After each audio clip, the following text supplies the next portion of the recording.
Hi, my name is James Shaw. My life began 21 years ago, and just like any other kid growing up, I had hopes and dreams just like them. My hopes and dreams were becoming a professional baseball player and pitching for the Atlanta Braves.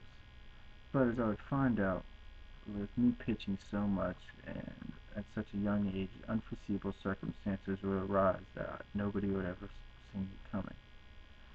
When I was growing up, pitching and playing baseball was not just a sport, it was a way of life to me. I played baseball all year long. I played on all-star teams and traveling teams, and I went to tournaments out of state. And on each one of these teams, I had coaches that told me, along with my parents, that I had great potential to become a good pitcher.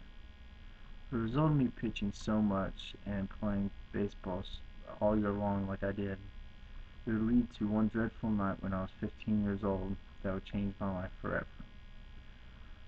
The next day, when I went to the doctor's office to have my arm examined, they put me in an MRI, an open MRI, and they told me that I had a torn ligament in my right elbow. With this news, they told me that I needed the Tommy John surgery. The Tommy John surgery is the surgery that takes a tendon from your forearm and replaces it where the torn ligament is.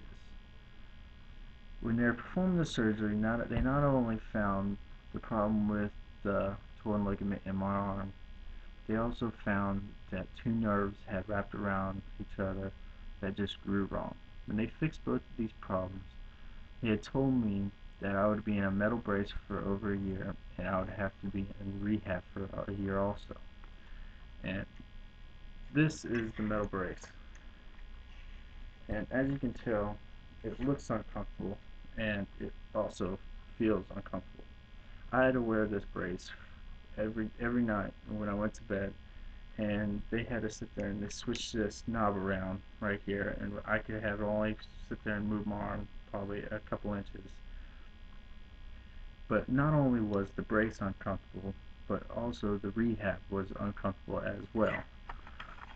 There were some parts of the rehab that were just so uncomfortable because they would make you bend your arm, and it seemed like you just didn't need to bend it that far.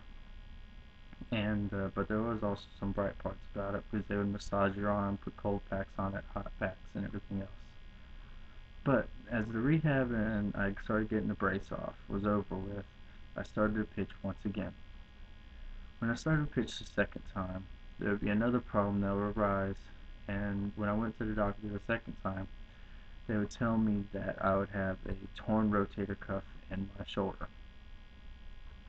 With this news, they told me I could have a surgery once again, but I opted not to have it because I did not want to go through having another brace on my arm and going through rehab once again.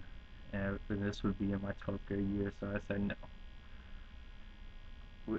And there had been a recent study that was done by the American Sports and Medicine Institute that stated that of the 25% of baseball players that are pitchers, 58% that are between the ages of 11 and 18 years old have some type of arm injury. And of the 58% of kids that have the arm injury, 15% are hindered the ability to play college baseball.